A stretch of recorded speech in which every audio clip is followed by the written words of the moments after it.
नमस्कार, आप देख रहे हैं न्यूज मंच और मैं हूं विशाल वैभव। अभी जो है हम पटना जदयू कार्यालय के पास है और आपको बता दें कि आज जो है यहाँ जदयू का एक संगठनात्मक बैठक बुलाया गया था, जिसमें प्रदेश प्रवक्ता, प्रदेश पदाधिकारी, प्रदेश के जो है प्रदेश अध्यक्ष, तमाम लोग जो है आज यहाँ पहुंचे हुए थे और बैठक को लेकर क्या कुछ कहा है जदयू प्रवक्ता अंजुम आरा ने बैठक के बारे में बताया। साथ ही वन नेशन वन इलेक्शन को पर भी जो है कहीं ना कहीं इसका समर्थन करते हुए दिखाई दी है अंजुम आरा।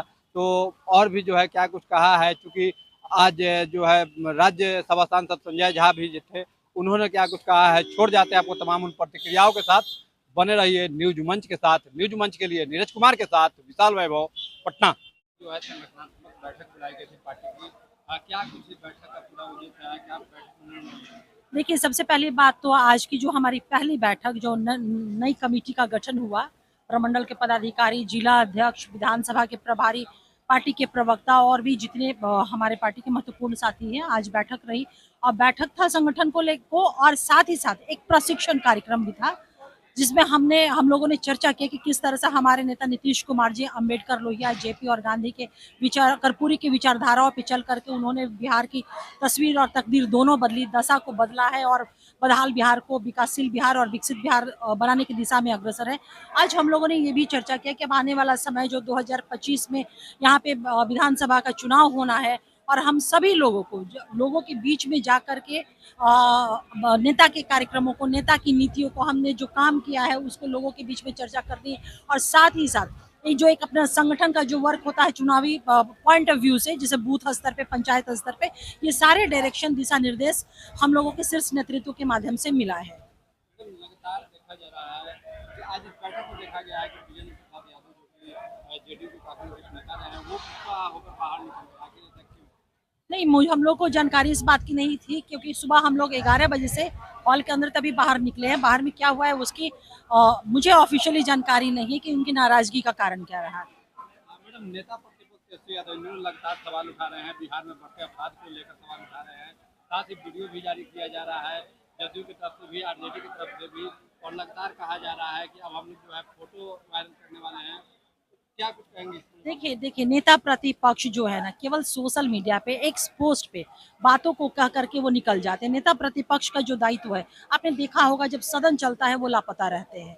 क्या नेता प्रतिपक्ष का दायित्व यही है कि आप एक्स पे, सोशल मीडिया पे आकर झूठ का रायता फैला करके निकल जाएं? हम लोगों ने अभी 3-4 दिन पहले इस विषय को लेकर के हम लोगों ने प्रेस कॉन्फ्रेंस आयोजित किया था। अब पूरा डाटा हम लोगों ने दिया, प्रमाण दिया कि किस तरह से नेता प्रतिपक्ष झूठ पेश कर रहे हैं एक्स पोस्ट को लेकर के। और रही बात अपराध के आंकड़े को बढ़ने को, तो कंपैरेटिव भी हम लोगों ने 3-4 दिन पहले हम लोगों ने रिलीज जारी किया था कि पहले की बनिस्बत जो है अपराध बढ़े नहीं है, बल्कि अपराध पे नियंत्रण किया गया है। यहाँ कानून का राज है, क्योंकि नीतीश कुमार जी का संकल्प है, यूएसपी ये है यहाँ पे कानून का राज को स्थापित करना। बताइए ना, घटनाएं तो घटित होती है सभ्य समाज में, चाहे कोई भी स्टेट कितना भी सामर्थ्यवान क्यों नहीं हो जाए, क्या अपराध शून्य हो सकता है? लेकिन जो अपराध और अपराधी हैं उनकी गतिविधियों पे नियंत्रण लगाना, अंकुश लगाना, इसे कहते हैं कानून का राज, जिसे नीतीश सरकार बहुत सक्षम है और अंकुश लगाई हुई है। ये वो दौर नहीं है जब अपराध और अपराधियों की पंचायती उस वक्त के तत्कालिक चीफ मिनिस्टर के आवास एक मार्ग पे हुआ करता था। आज सत्ता द्वारा संपोषित अपराध नहीं है, सत्ता द्वारा जो संगठित अपराध नहीं है।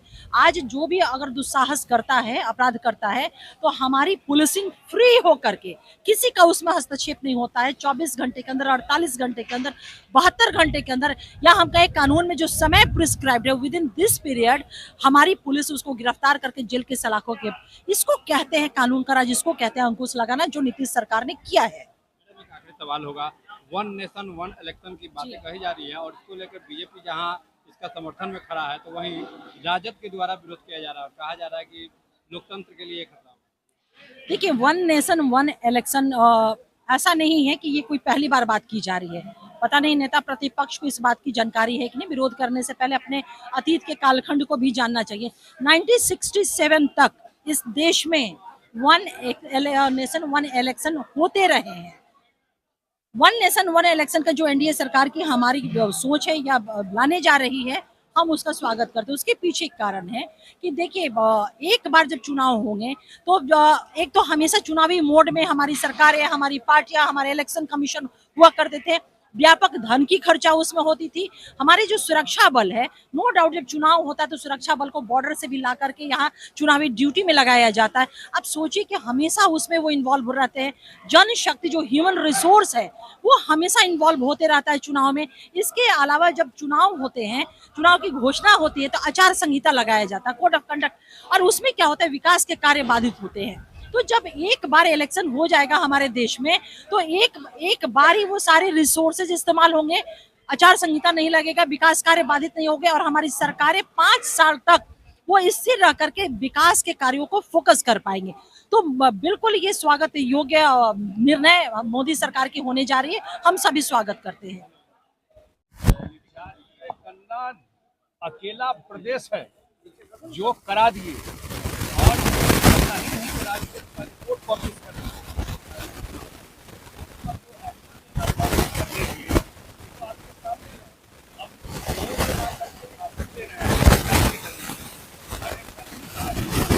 मुंबई में इंडिया के मीटिंग में उन सब लोगों ने उस पर चुप्पी डाल दी। जब नीतीश जी ने कहा कि इसको एजेंडा में डालिए, बंगाल की पार्टी ने विरोध कर दिया, कांग्रेस वाले चुपचाप निकल गए, उसके बाद कुछ नहीं बोल रहे हैं।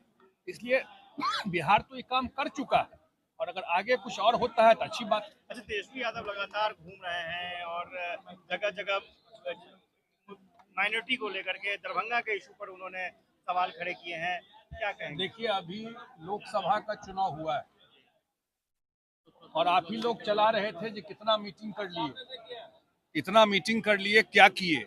रिजल्ट सामने में है ना।